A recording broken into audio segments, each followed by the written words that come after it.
3 astuces pour améliorer sa langue. Bonjour, je suis Anne Nagas, la fondatrice d'Apprendre les bonnes manières. Aujourd'hui, je m'adresse aux lycéens. Pour vous, je sors 3 conseils, enfin, de ce livre et un petit jackpot. Livre de Jacques Gandouin, Guide du protocole et des usages, chez Stock. Il y a eu déjà plusieurs rééditions et voilà, oui, c'est un petit peu vieux, mais ça reste que pour la langue française, c'est toujours d'actualité. Et surtout, ce sont des petites, des astuces bien expliquées pour réellement améliorer la langue française à l'oral. À l'écrit, rassurez-vous, ce n'est pas un cours d'orthographe, de conjugaison, de syntaxe, non, non. À l'oral. La première chose concerne les mots français d'origine étrangère. Et là, à vrai dire, moi je ne suis pas vraiment d'accord avec l'auteur. Il reste que le livre a déjà 25 ans au moins, et il n'y avait pas autant d'anglicisme qu'aujourd'hui. La mondialisation n'était pas aussi écrasante et prégnante que de nos jours. En fait, là, l'auteur recommande de franciser les mots, de les prononcer à la française. Il cite le mot de beefsteak, il cite football, groom, imbroglio, leader, weekend, etc. Et il considère qu'il faudrait les dire avec un accent français, en quelque sorte. Alors que il y a une autre école qui dit que tout mot d'origine étrangère devrait se prononcer comme de façon originelle. De là, on la sort. Bon. Enfin, toujours est-il que ce qu'il vous faut retenir, ayez votre propre logique. Ou plutôt, je dis pas ça, non. Ce que je dis, c'est soit vous appartenez à une école, soit à l'autre, mais pas les deux. Donc soit vous utilisez les mots étrangers et vous les francisez tous, soit vous essayez le plus possible, avec vos moyens, d'utiliser la version originelle. Deuxième astuce, concernant les liaisons. Alors, là, sachez-le,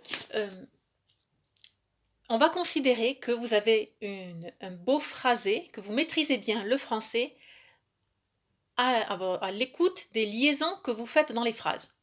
Globalement, pour la langue française, plus vous faites de liaisons et plus on va vous considérer comme intelligent, comme maîtrisant la langue française. Donc, le français adore les liaisons. Lorsque vous voyez une phrase écrite, vous voyez différents mots. Mais en fait, lorsque vous écoutez la phrase, il n'y a jamais de pause entre les mots. Les pauses, ce serait la virgule, la ponctuation. Mais c'est comme si on collait tous les mots les uns à la suite des autres. Bon. Explication un peu plus avec des exemples, ce sera bien plus net. Généralement, lorsqu'un mot se termine par une voyelle et le mot suivant a une consonne, on lit les deux, on les attache. Par exemple, nous avons été contents. Ainsi on l'écrit, mais on le prononce nous avons été contents. Pour ce qui est de la phrase suivante, les citations doivent être faites. On dira les citations doivent être faites. On entend le T. Poursuivons encore. Lorsqu'il y a le on, généralement le on va l'attacher avec un L, apostrophe, invisible. Un L de secours, il appelle ici. Le plus généralement, on fera la liaison avec le L de secours. On dira on va et l'on vient, on arrive et l'on s'en va. Le but est que l'élocution soit plus facile et plus coulante. Par contre, on ne fait pas de liaison avec les noms propres.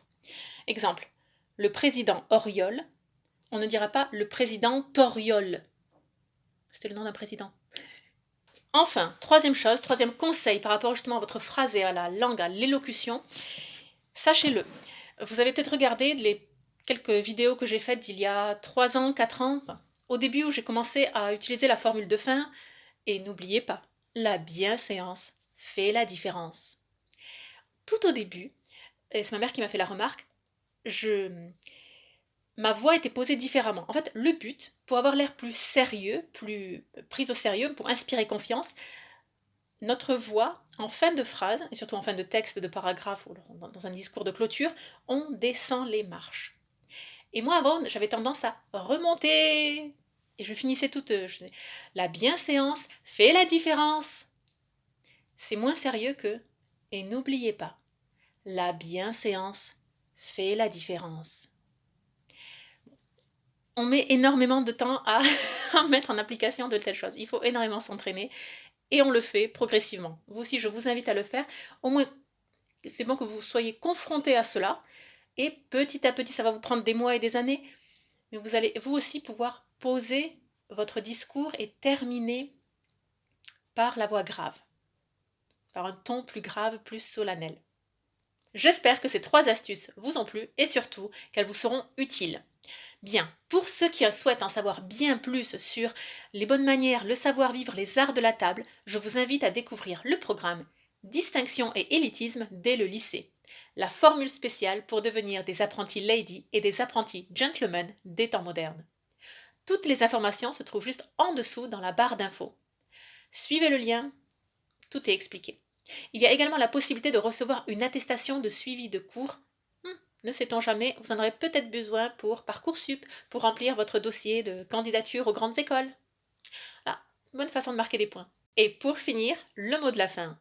N'oubliez pas, la bienséance fait la différence.